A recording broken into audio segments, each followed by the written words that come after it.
Mayo de 1810. Era un para nada tranquilo lunes 14 más precisamente, en la capital del floreciente virreinato del Río de la Plata. La gente empieza sus actividades normales, su día a día, los comerciantes hacen sus negocios, las milicias hacen sus entrenamientos, hay misa, lo normal. Pero justo ese lunes llega la noticia más temida por el virrey Cisneros: la Junta Central de Sevilla ha caído.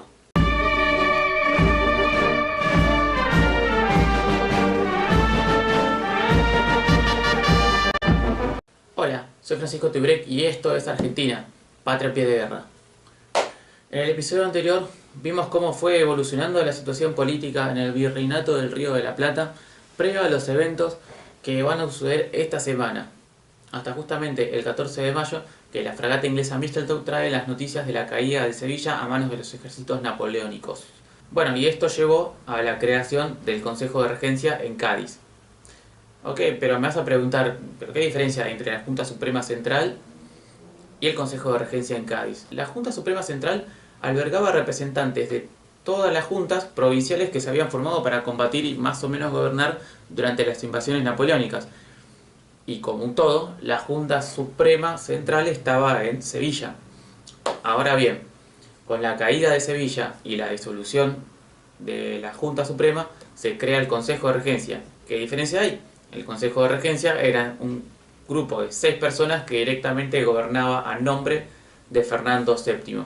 Era otro ente distinto con otras funciones que ahora no vienen al caso.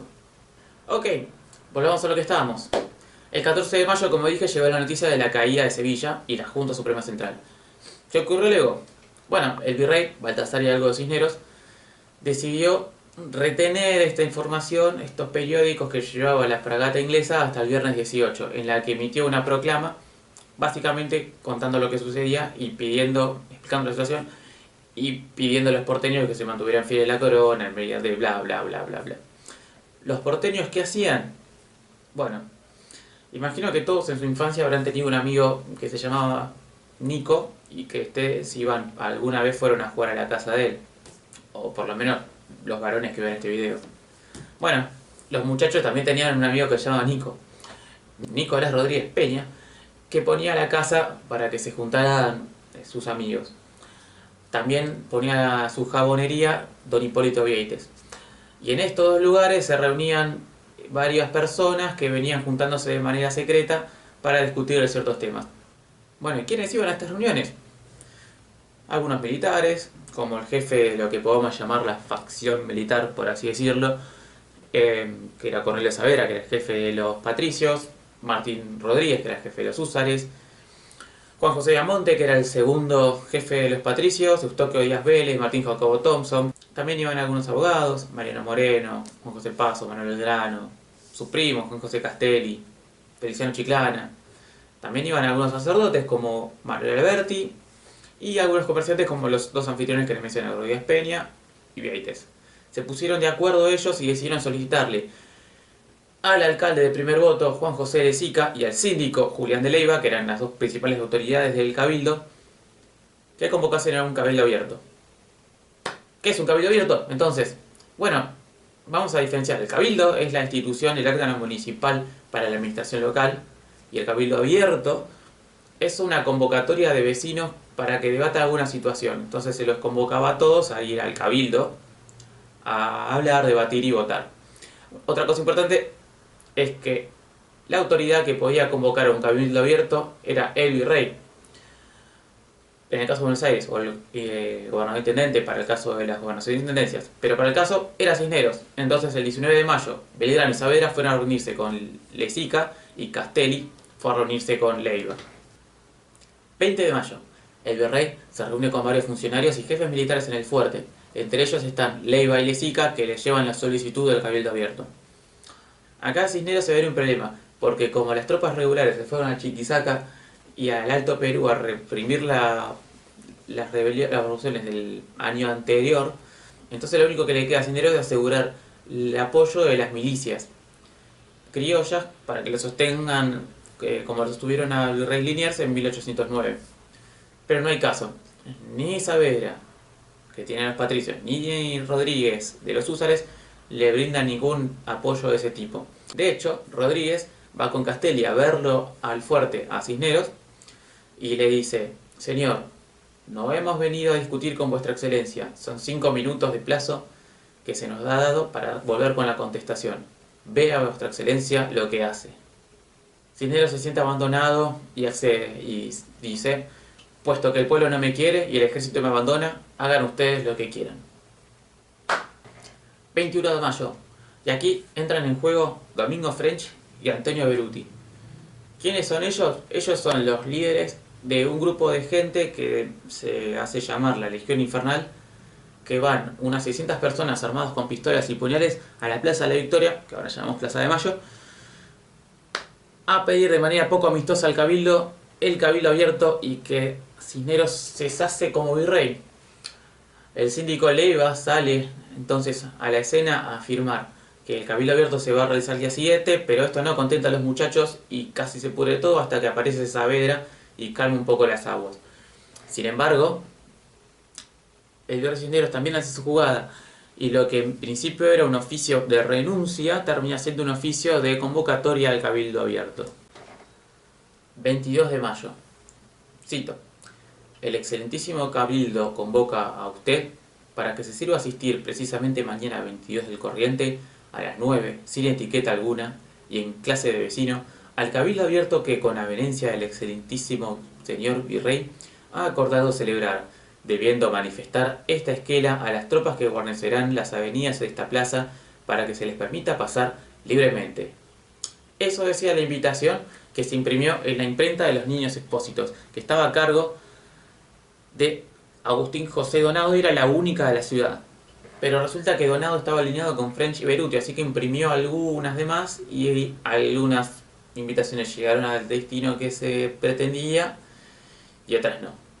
En cualquier caso, 45.000 personas habitaban Buenos Aires en mayo de 1810, 450 invitaciones fueron realizadas. 94 eran comerciantes y vecinos, 93 empleados y funcionarios, 60 eran militares, 27 de otras profesiones liberales como abogados por ejemplo, y 25 miembros de la iglesia. De todos ellos entraron 251. Cisneros había ordenado la presencia de tropas para asegurar el control de los accesos del Cabildo, como lo indicaba la invitación, pero French y Beruti les ganaron de manos y ellos fueron los que decían: vos pasás, vos no, y aseguraban. ¿Qué te pasa a vos? Bueno, quédate. Como decía, Cisneros había ordenado que hubiese tropas para guarnecer los accesos al Cabildo, pero French y Beruti y sus muchachos le ganaron de mano y ellos fueron los que decían: bueno, vos pasás, vos no. Y así es como llegamos al Cabildo abierto y la famosa discusión que tuvieron el obispo Lué y Juan José Castelli. Bueno, los vecinos empezaron a llegar al Cabildo, los que French, Beruti y su Legión Infernal permitieron, y el debate llegó a la discusión sobre si debía haber retroversión de la soberanía al pueblo o si debía mantenerse la lealtad al ahora Consejo de Regencia. Pero, bajo el punto de vista de la retroversión de la soberanía, ante la ausencia del soberano, o sea, Fernando VII, que estaba preso, que había sido obligado a ceder el trono, el pueblo la soberanía debía regresar al pueblo. En consecuencia, este tenía derecho a constituirse en juntas, como hicieron en España, gobernadas en este caso por el Cabildo. El asunto era que este concepto cuestionaba la autoridad del virrey, cuyo nombramiento fue hecho por una autoridad que ya no existe. Por eso, bueno, tenemos el Cabildo abierto. Dicho esto, arrancó el debate del 22 de mayo el obispo Benito Lué Riega, españolista de primera línea y líder eclesiástico regional. Él sostuvo, y cito, según Vicente Fidel López, dado que ese día en realidad no se hicieron transcripciones de los debates, solamente hay registro de quién votó para qué. Y cito: no solamente no hay por qué hacer novedad con el virrey, sino que aun cuando no quedase parte alguna de la España que no estuviese sojuzgada, los españoles que se encontrasen en la América deben tomar y reasumir el mando de ellas, y que éste solo podría venir a mano de los hijos del país, cuando ya no hubiese un español en él. Aunque hubiese quedado un solo vocal de la Junta Central de Sevilla y arribase a nuestras playas, lo deberíamos recibir como al soberano. Castelli se constituyó en la voz de los revolucionarios y sostuvo que en ausencia del rey Fernando los pueblos debían gobernarse a sí mismos hasta que la situación volviese a la normalidad, como hicieron en España, y que la autoridad del virrey había caducado al disolverse la Junta Suprema Central que lo había nombrado. Según Vicente Fidel López, nuevamente, el doctor Castelli dijo: aquí no hay conquistados ni conquistadores, aquí no hay sino españoles. Los españoles de España han perdido su tierra, los españoles de América tratan de salvar la suya. Los de España que se entiendan allá como puedan.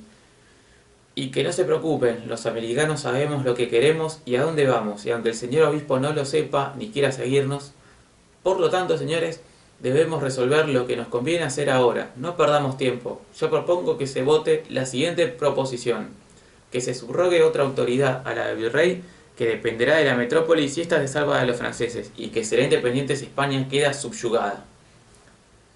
Entonces quedaron las dos posiciones claras. Luego dice: bancamos a los españoles,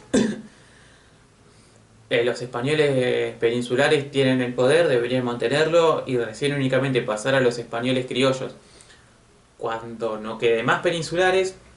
Y Castelli dice: muerta la soberanía española, los americanos tienen que bancarse por sí mismos y quedar bajo dominio español únicamente si España zafa del dominio francés, y si no, no. ¿Ok? Entonces, el fiscal Genaro de Villota mete una púa importante y dice que básicamente que Buenos Aires no podía decidir esto por su cuenta y que hay que consultarle a las ciudades del interior. Con esto Cisneros ganaba tiempo para que se calmasen las aguas, porque bueno, hasta que voten las ciudades del interior iban a pasar meses. Y esto le daba ventaja a los conservadores, al partido del virrey, por así decirlo, hasta que apareció Juan José Paso y cruzó con su argumento de que ahora no había tiempo para perder y Buenos Aires debía ocupar el rol de la hermana mayor, así como hizo cuando los ingleses llegaron al Río de la Plata y se defendió sola. Entonces había que tomar rápidamente una decisión. Luego de esta intervención corta, pero vital, de Paso, de Juan José Paso, se dio lugar a otras opiniones, como la de Saavedra, que dijo que pase lo que pase, el pueblo era quien debía entregar la autoridad. Y luego se votó. ¿Cómo era la votación?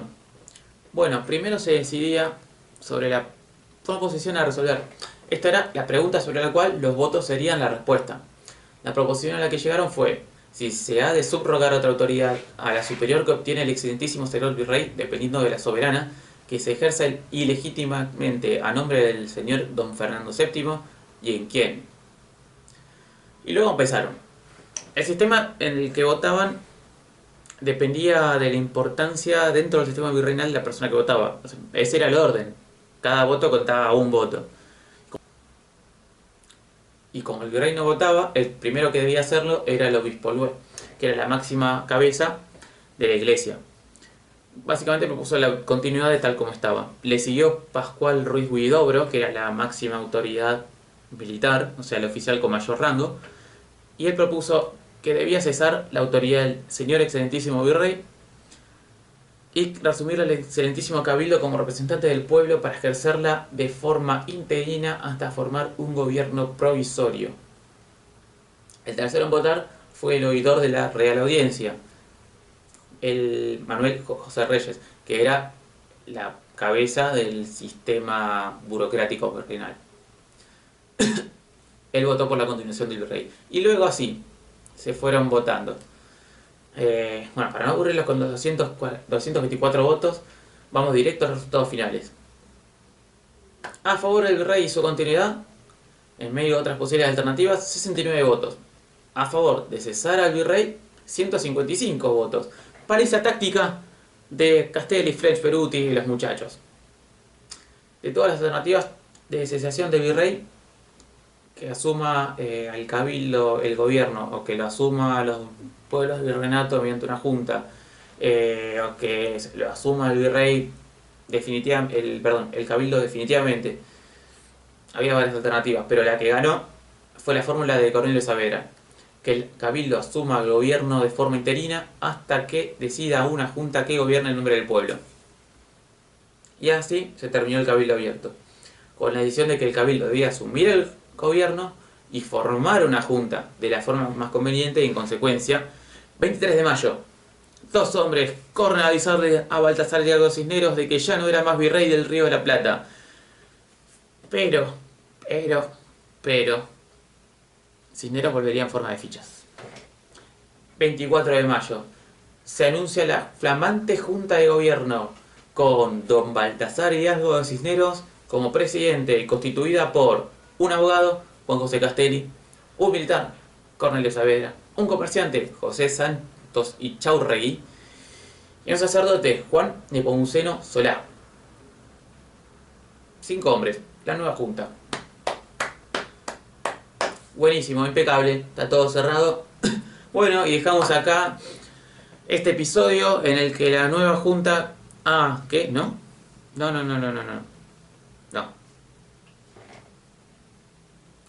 Hasta la tarde, los miembros de la junta hicieron su juramento y bueno, listo.